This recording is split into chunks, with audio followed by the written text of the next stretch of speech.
Chicago Public Schools CEO Pedro Martinez will be stepping down in 2 days before heading to a new job in Massachusetts. And WGN political reporter Tamon Bradley sat down with him for a one-on interview, who spoke about the turbulent tenure at the helm of CPS and his battle with the mayor.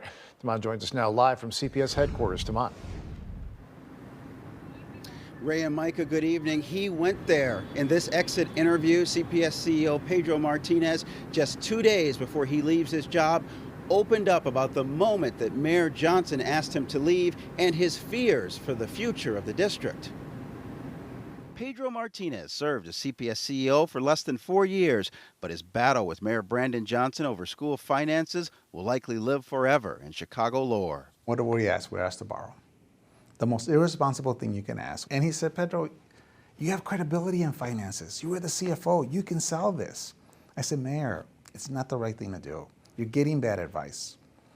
He finally said, Pedro, this is at the multiple meetings. He said, Pedro, you've told me 5 times that I'm getting bad advice. All that tells me is you're not on board with my vision, and I need you to leave. And that's when he asked me to resign. Weeks after Martinez refused to leave, the mayor's entire first school board resigned. The mayor then appointed a new board before Chicagoans began choosing members at the ballot box. Months later, before elected members took their seats, the board voted to fire Martinez without cause. I really thought that people would do the right thing. I really did. It all played out during the middle of Chicago Teachers Union contract talks. Martinez filed suit, and a judge ruled that the Board of Education members could not block him from doing his job. On his way out the door, Martinez filed defamation claims against the CTU, its president, and the board president. I mean, we know it's between the mayor, the mayor's office, the CTU leadership. They all been together in cahoots. I've been bullied for a whole year, and that's been publicly on the record. I've been personally attacked. Not only myself, my team has been personally attacked. Before he departs to take a new job as Massachusetts State Education Commissioner, Martinez took aim at the CTU and Mayor Johnson.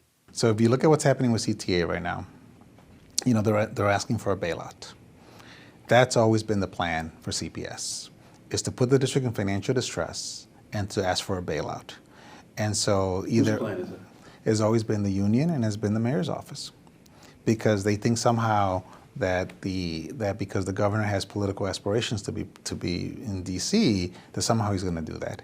Martinez predicts more turmoil at the district. Last week, the school board named Mackle & King interim CEO, while the search continues for a permanent replacement. I believe that you're going to have a couple placeholders, sadly. I think until the board becomes fully elected in November 2026, that's when I have a lot of optimism for the long term of the district.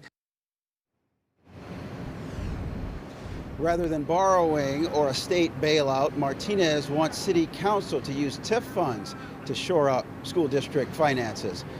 Live tonight in the Loop, Tamon Bradley, WGN News. Thank you, Tamon.